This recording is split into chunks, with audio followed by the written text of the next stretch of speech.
వినాయక చవితి అనగానే తెలుగు రాష్ట్రాల్లో ముందుగా గుర్తుకు వచ్చేది మనకి ఖైరతాబాదే. ఈ పేరు చెప్పగానే ఆకాశమెత్తు ఘననాథుడు కళ్ల ముందు కదలాడతాడు. ప్రతి ఏటా సరికొత్త రూపంతో భక్తులకు కనువిందు చేస్తాడు. ఈసారి స్వామి శ్రీశక్తిపీఠ నాగేంద్ర మహాగణపతిగా దర్శనమిస్తూ ఉన్నాడు. కాసేపట్లో గవర్నర్ నరసింహన్ తొలి పూజను చేయనున్నారు. పూర్తి వివరాలు అక్కడి నుంచి మా ప్రతినిధి స్వాతి మనకు అందిస్తారు. OT Swathi. Thank you so much Mamata. NTV, భక్తి టీవీ, వనిత టీవీ ప్రేక్షకులందరికీ వినాయక చవితి శుభాకాంక్షలు. గణేశ శరణం పరమ పావనం సత్య సాయినం గజాననం నిత్య స్మరణం పరమ పావనం సత్య సాయినం గజాననం గణేశ శరణం పరమ పావనం సత్య సాయినం గజాననం.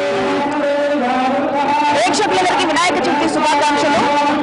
దేశమంతా మహాగణపతి నిమజ్జనోత్సవం అంటే మహాగణపతి సంబరాలతో అమరాన్ని అంటున్నాయి సంబరాలు. ఇక హైదరాబాద్ అనగానే మనకు ముఖ్యంగా గుర్తుకొచ్చేది ఖైరతాబాద్ గణేశుడు. మనకు ముంబైలో లాల్బాగ్ రాజా అలాగే సిద్ధి వినాయకుడు ఎంత ఫేమస్, హైదరాబాద్ అనగానే మనకు అలాంటి పేరు ప్రఖ్యాతులతో పాటు అంతటి ఖ్యాతి తీసుకొచ్చింది మన ఖైరతాబాద్ గణేశుడే. మరి ఈసారి మనకు ఖైరతాబాద్ గణేశుడు 58 అడుగులతో శ్రీ శక్తిపీఠ నాగేంద్ర మహాగణపతిగా భక్తులకు దర్శనమిస్తున్నాడు. ఒకవైపున కుడివైపున తిరుమలేశుడు, అలాగే ఎడమ వైపున గోవర్ధన గిరిధారి దర్శనమిస్తున్నాడు.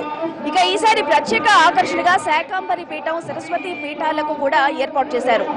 అయితే ప్రపంచంలోనే ఖైరతాబాద్ వినాయకుడు తనకంటూ ఓ ప్రత్యేకతను సంతరించుకోవడం జరిగింది. 3 నెలల క్రితం నుండే వేద పండితుల మంత్రోచ్చారణల మధ్య నిర్వహించిన కర్ర పూజతో నిర్మాణ పనులు ప్రారంభమయ్యాయి.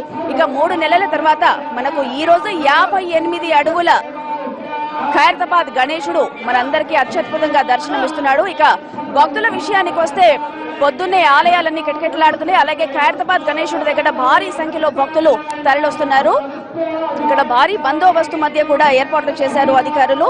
ఇక సెక్యూరిటీ విషయానికి వస్తే 500 సీసీ కెమెరాలతో పాటు ప్రత్యేకమైన షీటింగ్స్ తో పాటు ఎంతో నిఘా కూడా ఉంది. అయితే భక్తులు భారీగా తరలి రావడంతో అధికారులు ఎంతో అప్రమత్తతో నిమగ్నమై ఉన్నారు. ఇక్కడ ఇక భక్తులు భారీగా రావడంతో పాటు పూజారులు కూడా పూజా కార్యక్రమంలో నిమగ్నమై ఉన్నారు. ఇంకా సేపట్లో ఇరు రాష్ట్రాల గవర్నర్ నరసింహన్ దంపతులు తొలి పూజతో ఇక్కడ ప్రారంభం చేసే అవకాశం ఉంది.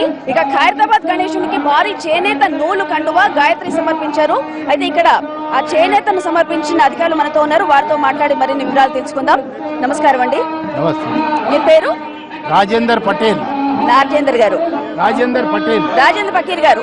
సో మరి మీరు కండువా అలాగే ఉత్తర్యమును సమర్పించడం జరిగింది. 1954లో ఇక్కడ కౌన్సిలర్ శంకరయ్య గారు ఇక్కడ వినాయకుని ప్రతిష్ఠించడం జరిగింది. దాని తర్వాత ప్రతి సంవత్సరం కూడా ఒక్కొక్క అడుగు పెంచుకుంటూ 60 అడుగులకు చేరుకోవడం జరిగింది. రాష్ట్రంలోనే అతిపెద్ద వినాయకునిగా, ప్రతిష్టాకరమైన వినాయకునిగా ఈ యొక్క వినాయకుడు ఎంతో ప్రఖ్యాతి గాంచడం చాలా హర్షించదగ్గ విషయం. మరి అట్లాగే ఈ సంవత్సరం 58 అడుగులు ఏర్పాటు చేసి శిల్పి రాజేంద్ర గారు ప్రతి సంవత్సరం కూడా ఈ యొక్క రాష్ట్రంలో ఉన్నటువంటి పెద్ద వినాయకుడిని ప్రతిష్ఠించడం ఎంతో సంతోషించదగ్గ విషయం. మరి ఇప్పుడు వారి శంకరయ్య గారి సోదరుడు సుదర్శన్ గారి ఆధ్వర్యంలో ఈ యొక్క వినాయకుడిని ప్రతిష్ఠించడం జరుగుతున్నది. మరి అట్లాగే ఏదైతే మరి రాష్ట్రంలో మరి నగరంలో దాదాపు 1,00,000 వినాయకులను ప్రతిష్ఠించడానికి సన్నాహాలు జరుగుతున్నవి. మరి దీనిలో భాగంగానే రాష్ట్ర ముఖ్యమంత్రి వర్యులు కూడా దీనికి మరి ఎన్నో మరి కార్యక్రమాలు చేపడుతున్నారు. బందోబస్తు కానీ, సీసీటీవీలు కానీ, మంచినీటి సౌకర్యం కానీ, లైట్లు కానివ్వండి, మరి వారు కూడా ఎంతో సహకరించడం జరుగుతుంది. ఈసారి ప్రత్యేకత ఏంటంటారు? ఈసారి ప్రత్యేకత మరి ఏదైతే వినాయకుడు పక్కకు తల్లి పార్వతీదేవి మరియు సరస్వతీదేవి కొలువై ఉన్నారో, మరి ఏదైతే ఇక్కడ లక్షలాది మంది దర్శనం చేసుకోవడానికి వస్తారో ప్రతి వారి నమ్మకం వాళ్ళు కోరుకున్నవి ఏదైతే ఉంటాయో తప్పకుండా జరుగుతాయని కూడా గట్టి నమ్మకం ప్రజలకు ఉన్నది. Thank you so much. ఇక్కడ అలాగే భక్తులు కూడా భారీ సంఖ్యలో తరలిస్తున్నారు. వారి మాటల్లోనే తెలుసుకుందాం. అమ్మా, ఎక్కడి నుండి వస్తున్నారు? కోకట్పల్లి ఏపీఎస్పీ ఎప్పుడు వస్తుంటారా? లేదండి, ఇదే ఫస్ట్ టైం. ఎలా అనిపిస్తోంది ఇంత భారీ వినాయకుడిని చూస్తే? బాగుందండి, చాలా బాగుంది.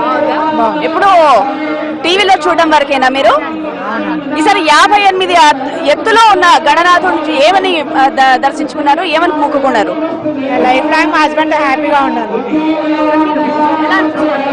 ఎలా అనిపిస్తుంది? ఎలా అనిపిస్తుందో బ్రహ్మాండం, వండర్ఫుల్, వెరీ నైస్. ఇంకొకరున్నారు ఇక్కడ భక్తుడు, వారి మాటల్లో తెలుసుకుందాం. నమస్కారం అండి. మేడం, మేము నెల్లూరు నుంచి వస్తున్నాము.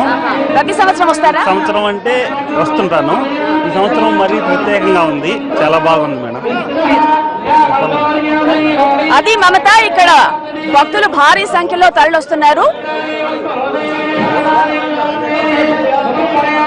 ఇక పూజా కార్యక్రమాలతో పాటు కూడా అయ్యవార్లు చాలా బిజీగా ఉన్నారు. ఇంకా సేపట్లో గవర్నర్ దంపతులు పూజా కార్యక్రమంలో నిమగ్నం అవ్వడానికి సిద్ధమవుతున్నారు.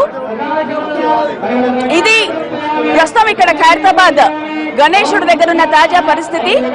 Over to studio. Thank you Swathi, సమాచారం అందించినందుకు. బులెటిన్లో ఇప్పుడు ఒక షార్ట్ బ్రేక్ తీసుకుందాం.